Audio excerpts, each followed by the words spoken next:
Wales, the red-headed stepchild of British football. They could never have the glory or the expectation of England. They couldn't even lay claim to the history or moments of hope that belonged to Scotland. When England were winning the World Cup, when Scotland were going to major tournaments, Wales watched them on the telly.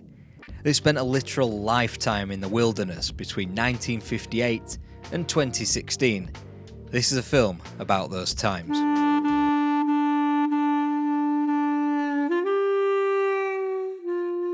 It was in 1876 that the first rumblings of Welsh football began when Rwabans Llewellyn Kendrick posted a notice asking for players for Wales' first official international match against Scotland.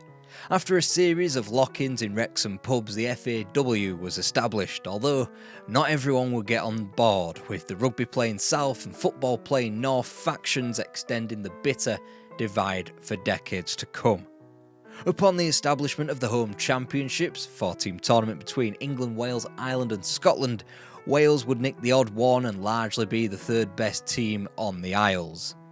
Coinciding with the best era for Welsh club football in the 20s and 30s, with a Cardiff City FA Cup winning team and a decent Swansea Town outfit, Wales scooped up 7 championships before the Second World War. They wouldn't win another one after that, but were saved by the British FAs deciding that actually trying to play in this thing called the FIFA World Cup might actually be a good idea. With the home championships doubling up as qualification for the 1950 and 54 editions, the Welsh were shit out of luck. They did have a decent calibre of player coming through, however: John Charles, Ivor Allchurch and Trevor Ford. In advance of a third attempt at World Cup qualification, the FAW hired Jimmy Murphy and even ceded some selection issues to the coach, who split his time between Wales and being Matt Busby's assistant at Manchester United. In at first, Wales were handed opposition from foreign lands and were competitive, securing wins against both East Germany and Czechoslovakia. The difference between qualifying and not was Czechoslovakia gaining the only away win in East Germany. With that, Wales wouldn't be at the 1958 World Cup. Only you know that's not true. December 1957, and Wales profit from both Turkey and Indonesia taking a look at Israel and going, "Nah, I don't think we will play them at football actually." And FIFA couldn't exactly have Israel qualify by default. There was to be a draw of lucky losers for the chance to play Israel for the final spot in Sweden. Uruguay and Italy refused the chance to be placed into the Jules Rimet trophy. Wales waited on tenterhooks. Would their name be pulled from the hat that featured 8 other names? No, out came Belgium. Wales would not be going to the 1958 World Cup after all. But you know they would.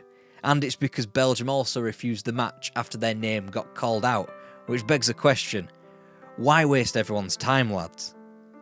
Anyway, Wales are the next team drawn. They spank Israel twice and move to Sweden for the World Cup, being drawn the hosts as well as Hungary and Mexico in a draw that the FAW was saying could not have gone any better if we arranged it ourselves. They typically would go on to win none of their 3 matches in the groups. Firstly, the FAW were involved in a tug-of-war with Juventus over John Charles' availability because it was 1958 and FIFA didn't decide to ironclad the right for international teams to call up their players. Then the FAW thought it'd be a grand idea to select just 18 players when they could have taken 22. And yet, despite Wales completing the group stage winless, they had yet another chance in a series of lucky loser opportunities to reach the knockouts. After 3 draws, they tied Hungary for 3 points and therefore needed a further match to decide who would face Brazil. Such was the faith the FAW had in the Welsh team, the selectors had their return flight to catch before the playoff was even played. They would hastily be back in Sweden once Ivor Allchurch and Terry Medwin scored in the 2-1 win to book Wales a spot in the quarter-final with Brazil. Brazil, featuring a teenager by the name of Pelé. Brazil, who were incredibly fortunate to not be facing John Charles after he was ruled out injured. And that Brazilian teenager wound up scoring. Brazil won the whole tournament, and Wales would have to wait seemingly forever to play another tournament match.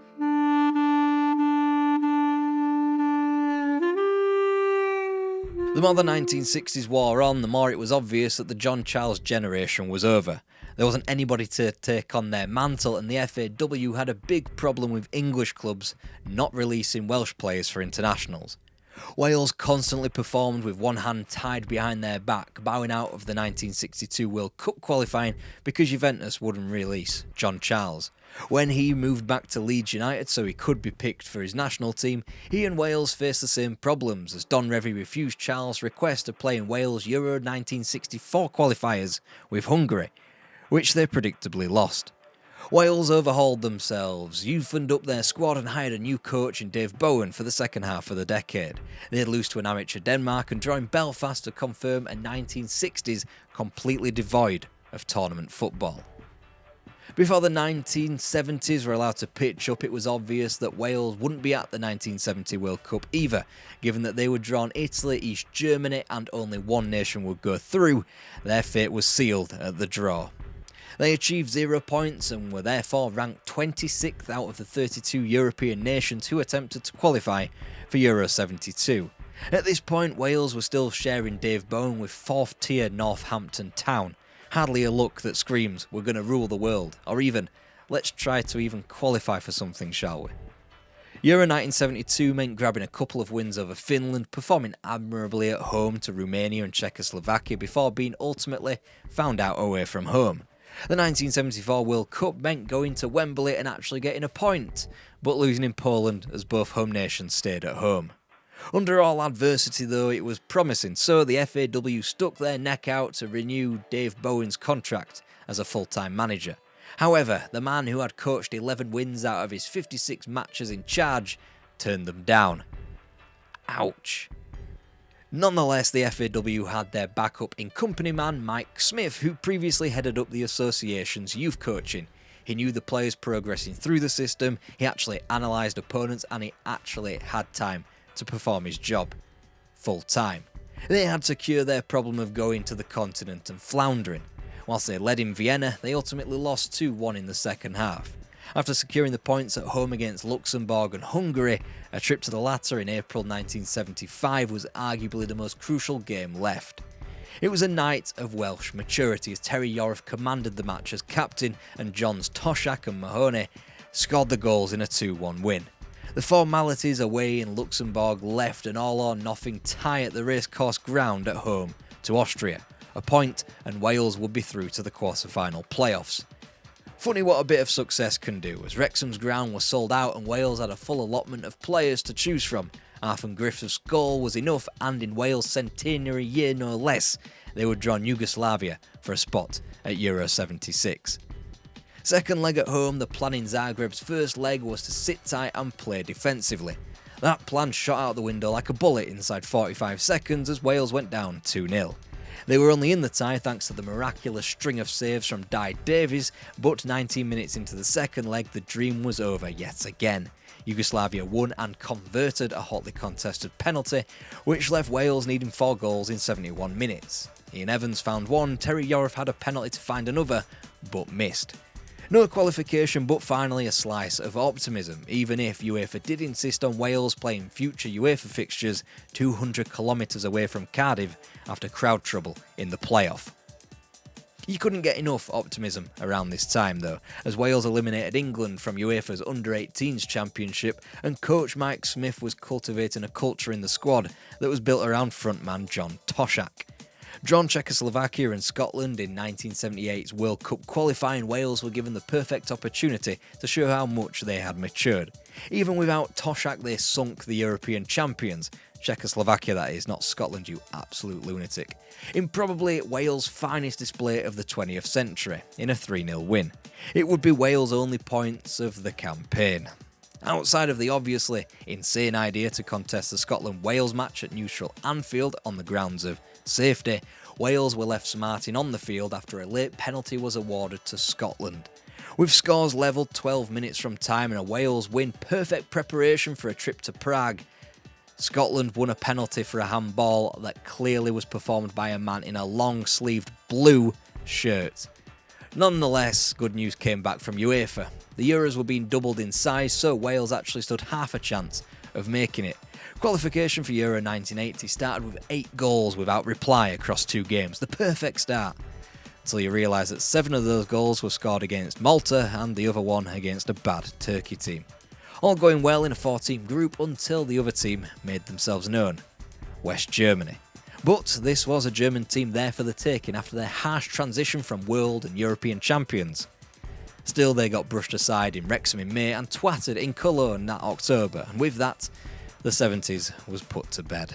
But before we answer that, I need to tell you about how I watch every single Premier League match completely legally, which means it's VPN time! A VPN hides your IP address, which lets you safeguard your internet connection. So, the absolute opposite of what the Manchester United defence would do. Am I right? No? Okay. And for those who haven't skipped this YouTube advert because you bloody love a bargain, here's why you should choose private internet access, today's video sponsor. 1. They're offering you an insane 83% VPN discounts and 4, count them, 1, 2, 3, 4 months completely free. See it like Manchester City buying Citigroup players for a knockdown price. 2. You can protect an unlimited amount of devices at the same time. Chelsea's transfer strategy for 1. You want 783 devices protected, just buy them all up and protect them. 3.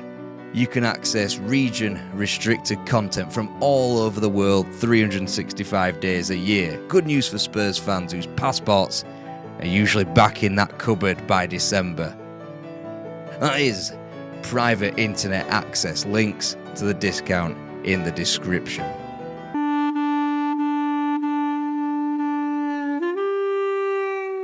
Then came the news that the 1980s might actually be even more of a shit show than the 70s. Mike Smith had been courted by a club team over the border. One of the big boys? No. First division club at least? Nah. This was Hull City. 3rd division Hull City. Relegation threatened in the 3rd division Hull City. Even they could afford more money than the FAW. Once grandiose ideas of bringing Jimmy Armfield in were whittled down to former captain without any managerial experience in Mike England, who had spent his days recently playing indoor football for a team apparently called Cleveland Force in the States, the mood was low. The sliver of hope cracked through them dusty Welsh curtains with the expansion of the World Cup to 24 teams, and a kind draw enhanced that. Iceland, Turkey, Czechoslovakia and Soviet Union would be the opponents, and the top 2 would go through. Sniffing half a chance, Wales rattled through their first 2 games 4-0, admittedly against Turkey and Iceland, but still. Then Czechoslovakia turned up at Ninian Park and Wales binned them off as well, thanks to David Giles' early winner. On the other side of the year, Wales even went out to Ankara and grabbed both points. There were 4 wins for 4. Then Mike England came out with the immortal line: "If we don't get to Spain now, it will be our own fault." Fate tempting continued when the Soviet Union turned up at Wrexham with a fan's banner that read, "There's only one England going to Spain, Mike." 0-0 was the score, thoroughly decent result which was probably an even better performance than the 4 wins combined beforehand. Trips behind the Iron Curtain were to come, but both Wales' strongest opponents had each other to play and the Welsh were still able to cash in on their Iceland home match win in October 1981. Only an own goal in Prague ended Wales' invincible streak, yet they still led Czechoslovakia in what was increasingly becoming a shootout between the 2 nations. Then came news from Reykjavik that Iceland had churned a point out of Czechoslovakia. A win against Iceland which was surely only a formality, coupled with positive Soviet results against the Czechs, and Wales were going to Spain. It was going so well at the Vetch Field as Robbie James netted early on. Then, an electrical fire plunged Swansea into darkness. The teams would return for the final first half minutes after a lengthy stoppage and simply swap ends for the second half immediately. Asgeir Sigurvinsson netted twice in the second half's first 15 minutes, that bastard. Alan Curtis had scored in between those strikes, but desperate Welsh attacks were nullified, and now they were in deep trouble. There was no cockiness from the stands, no optimism fed into the microphone from the coach. Now Wales had to go to Tbilisi and get a win against the Soviet Union and hope that the same team did them some favours against Czechoslovakia. The first favour was completed when the Soviets won 2-0 against Czechoslovakia, but then Wales lurched into the nostalgia of a limp 3-goal loss away from home on the continent. The Soviet Union were through, Wales in second place, a point ahead of Czechoslovakia. Yet they had that inferior goal difference, so anything but a Soviet Union win in Bratislava would leave Wales at home. Mike England's optimism had evaporated. As he predicted, they have the ability, but I don't know if they will have the desire. The 1-1 truce meant Wales were out on goal difference. The evening of October the 14th, 1981, and a draw at home to Iceland would sting for generations.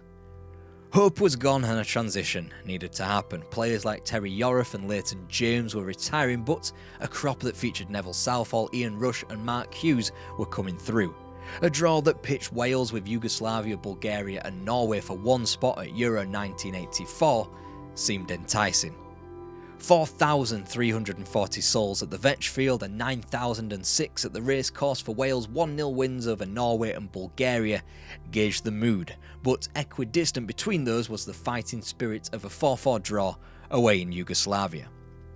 Norway had taken points off Yugoslavia at home, and with their own home game against Yugoslavia and winnable trips to Oslo and Sofia, why couldn't Wales qualify? A 1-1 draw in Cardiff against a Brazil team in a friendly only inflated that optimism further. A goalless draw in Oslo, thanks to only a Robbie James free kick hitting the post, wasn't much of a gaping wound but a slow puncher in Wales' hopes. Rusi Gorshev's winner in Sofia, although damaging, still left Wales top of the group and with fate in their own hands. 7 December evenings in 1983 would decide their fate. Ninian Park was sold out for the visit of Yugoslavia, with all safe in the knowledge that a win over their visitors would mean qualification. Wales dominated. They scored through Robbie James on 54 minutes and all was going well. Too fucking well if you ask me, so Mehmed Bajdarevic popped a pin in Welsh hopes with an 81st minute equaliser. December the 21st, Bulgaria turned up in Split with their own hopes still alive after the draw in South Wales. Essentially, Wales needed a draw or a 1-0 Bulgaria win to qualify. Ears transplanted to radios as the news of a seesaw game filtered through Welsh living rooms. Bulgaria led 1-0. Good news, they trailed 2-1. Bad news, and with stoppage time here, the sides were tied on 2 goals apiece. Wales were going to Euro 1984, then Lubomir Radanovic headed in, ruining every single Welsh child's Christmas in 1983. It was now becoming a morbid comedy. How were Wales getting this close and still failing?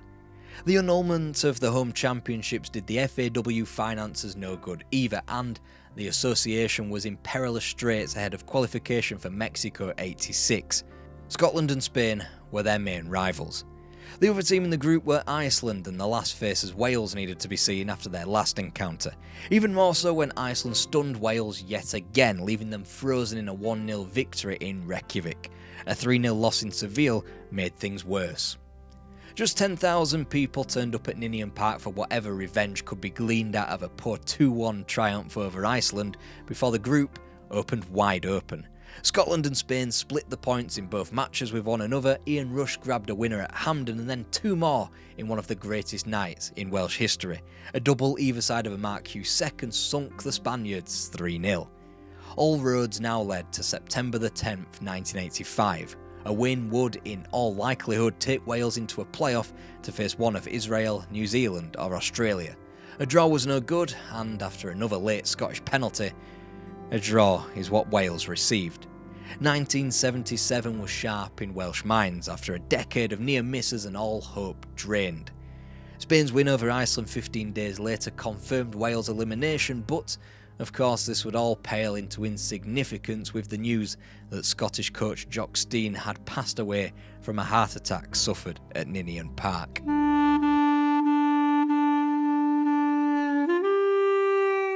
The Mike England reign ended with a failure to qualify for Euro 88. Drawn into a perilous group featuring Danish dynamite and a tricky Czechoslovakia, it was actually Finland who stuck the dagger in first in a 1-1 Helsinki draw in September '86. Wales' response was to take 5 of the available 6 points from their home matches and leave things hanging on a knife edge in the autumn of '87, with trips to Copenhagen and Prague to come. Effectively, thanks to their goal difference, they had 2 bites at the cherry to gain the 1 win needed to qualify. Preben Elkjær denied them in Denmark, and Wales limped out to an already eliminated Czechoslovakia in Prague. Still, the FAW behaved well above their station when attempting to lure Brian Clough into the manager's position. Even if he was crazy to give the job a chance, he wasn't when the likes of West Germany and Netherlands were pulled out of the hat for Italia 90 qualifying. If he was still balmy enough to think that Wales could qualify ahead of those two, another Helsinki embarrassment put pay to that. Clough was never going to take the job, and Terry Yorath simply continued in his interim role until told otherwise. Again, Wales were paired off with a tough draw for Euro 1992 against world champions Germany and Belgium. Rounding out the group was Luxembourg, and the only positive was that the FAW wouldn't have to spend so much on airfares. Then Wales showed a rare bit of resolve, coming from behind against Belgium and smashed them with 2 late goals before grabbing the points in Luxembourg and even getting something in Belgium. Now all Wales had to do was beat Germany. Easier said than done. Then Wales went and did it anyway via Ian Rush, as the gates had ballooned from 14,000 to 34,000 at the FAW's latest fortress of Cardiff Arms Park. Somehow it was all in Welsh hands. They led Germany by 3 points, who had a game in hand with an October 1991 meeting in Nuremberg to come. A Wales win, as unlikely as it was in June, would send Wales through. Unthinkable and quickly removed from reality when Andy Moller, Rudi Voller and Karl-Heinz Riedler ran in the first half goals in a 4-1 squashing. The formalities were secured with a win over Luxembourg at home, and now Wales waited for favours from Europe. Just 1 win against the Germans. Was it too much to ask for? Apparently so, as Germany pipped Belgium 1-0 in Brussels and unexpectedly whitewashed Luxembourg. By the time the draw was made for 1994 World Cup qualifying, the world was a different place. The dissolutions of both Czechoslovakia and Yugoslavia, as well as the admittance of several countries such as Andorra, Liechtenstein and the Faroe Islands, meant more opportunities to rack up confidence-boosting wins. Drawn Romania, Belgium, Cyprus, Faroe Islands and a representational team of Czechs and Slovaks, Wales could be confident of an outside push for one of the 2 automatic spots.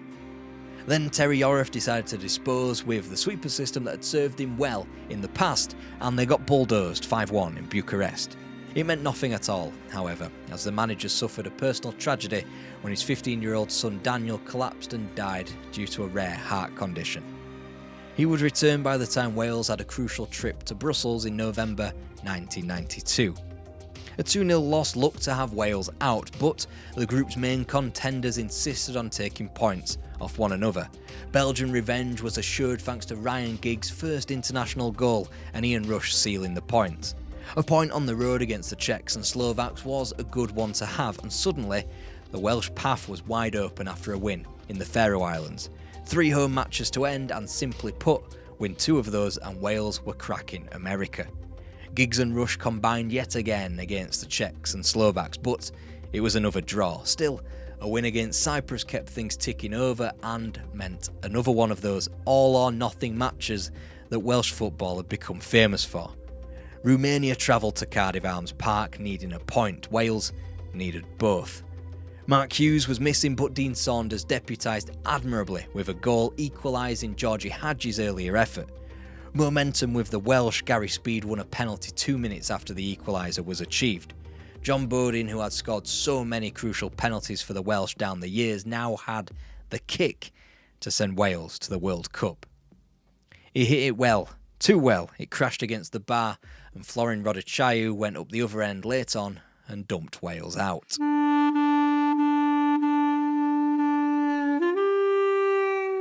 Wales were ranked 27th in the world, highest than they had ever been. So on Christmas Eve 1993, the FAW did something about it, and they told Terry Yorath that his contract wouldn't be renewed. Merry Christmas! John Toshak wouldn't even make it to qualifying for Euro 96, chipping after a friendly defeat to Norway, leaving Mike Smith to preside over such results as 3-2 versus Moldova, 5-0 versus Georgia, 3-0 versus Bulgaria. A return to the good old days? No, these were all defeats and Wales didn't stand a chance of going to Euro 96. Or to France 98, despite a decent team, a decent enough draw featuring Netherlands, Turkey and Belgium and spades in the ground for the upcoming Millennium Stadium. Wales aimed for stars such as Howard Kendall, Gordon Strachan and Ron Atkinson to take charge, wound up with Bobby Gould and results such as 7-1 away to the Netherlands, a loss obviously, before the official rock bottom. A friendly defeat to Leyton Orient, weeks after they had finished 21st in what we'd now call League Two. The millennium in more ways than one was around the corner. Wales could scarcely be in a worse place, so they extended Bobby Gould's contract. He left his country in 84th place in the world behind Namibia, a man who compared John Oster to Diego Maradona, a man who took his players on a team bonding trip to a prison and got locked in a cell. Being drawn Italy, Denmark and Switzerland, there's no point in telling you anything, but Wales did not qualify for Euro 2000. They had crossed the Rubicon. Neville Southall was drafted in as a caretaker for a game. In the same season, he came out of retirement for a single Bradford City Premier League match. Then Mark Hughes was named as his replacement. Yes, Mark Hughes, a man who wouldn't retire from playing for another 3 years. 6 points off making Euro 2000 became 12 points off qualifying for the subsequent World Cup. 113th in the world, teams like Lebanon, Vietnam and Azerbaijan were now ranked ahead of them. Watch out, St Vincent and the fucking Grenadines were creeping up on Wales as well. So when Euro 2004 qualifying pulled Italy, Serbia and Montenegro, Finland and Azerbaijan out, there was little hope knocking about. Nightmares from the past in Helsinki were banished though when John Hartson and Simon Davies got Wales' show on the road. Italy were next, so nobody was really getting that excited just yet until Craig Bellamy snuck in a winner, and that form was followed up on with 2 wins over Azerbaijan, who you might remember FIFA were considering them as equals not so long ago. Suddenly Wales had 4 wins from 4 and were a staggering 5 points ahead of Italy, no games in hand or anything. 10 games unbeaten, a boy in FAW decided to ram a giant stick through the spokes of that invincible streak by playing an end-of-season friendly needlessly in California. The Americans beat them, as did Serbia and Italy back in qualifying, all as Wales failed to find the net. Qualification was hanging by a thread when Finland turned up in September. Still, a point would clinch a playoff spot. Naturally, they slumped to that point as news filtered through that Italy had also drawn and ground that could have been made up wasn't. They could still win the group but needed Azerbaijan to beat Italy, which wasn't going to fucking happen, was it? Wales couldn't even hold their end of the bargain up as they lost 3-2 at home to Serbia and Montenegro. It left Wales with Russia in the playoffs for a spot at Euro 2004 and they had only beaten Azerbaijan in 1 calendar year. There were the usual, it's a great night for Welsh football platitudes escaping from Mark Hughes once the 0-0 draw was secured in Moscow. He prophetically announced before the second leg that we've had false dawns before. Enter Vadim Evseveyev with the away goal. Wales were out again. Another false dawn in a horizon full of them.